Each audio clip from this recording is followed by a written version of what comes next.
family hub model money. Thanks, Chair. Thank you. Miriam. Thank you. And just to declare an interest, I've been on the Parliamentary Advisory Board for the Ludson Review, so absolutely delighted with the announcement with family hubs. UK now has the highest family breakdown rate in the OECD, I believe.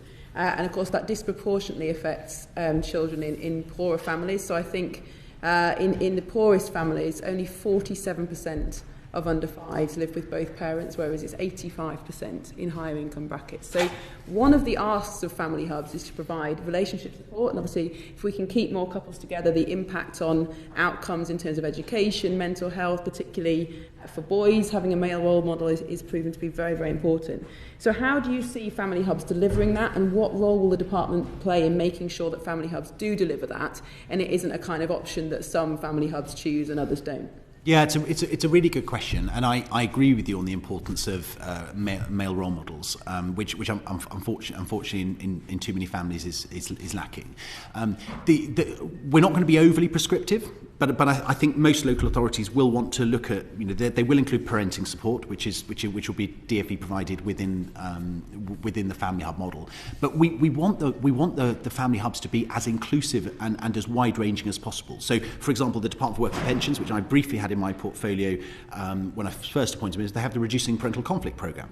That's exactly the sort of programme, which is in part digital and in part face-to-face, that could also be delivered through the family hub model. But I think the other thing about family hubs is because it's not just 0 to 5 as the Sure Start centres were, it will be for the whole family, for much older children and young people too. That it's very important that wherever possible we get the father or the male figure in the family involved. So personally, I would like to see things like, although we're not going to prescribe it, but things like why couldn't a family hub centre, for example, be the place that you go and register the birth, which for example means it's one of the few occasions that the dad has to go if he wants to be on the birth certificate. So it's those sort of things I want local authorities and other government departments and agencies to start thinking about. Well, how can we fit in and slot into a family hub model and make it this brilliant one-stop shop for families within communities to get all the support that they need in one place, so they're not having to tell multiple agencies and multiple government departments all about their life story every time they need some support or want to access services.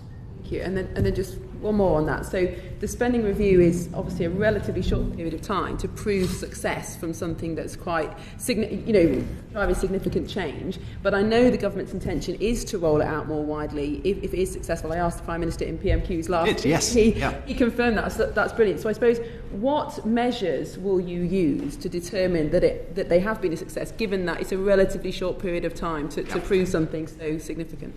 Yes, really good question. So we've got two things, and I was very pleased to see the Prime Minister announce that the ambition is that we extend it to the whole country. So at the moment we've got funding for just over half. We've built into the initial transformation, we've got an evaluation innovation fund, so that's to build the evidence base.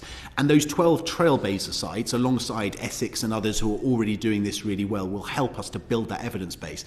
But I suppose the challenge out there to all local authorities in putting together their bids for this is, be bold, be ambitious, show us what can be done, because there is no greater tool in my arsenal than going to the Treasury and saying, look what can be achieved, because local authorities are doing it on the ground.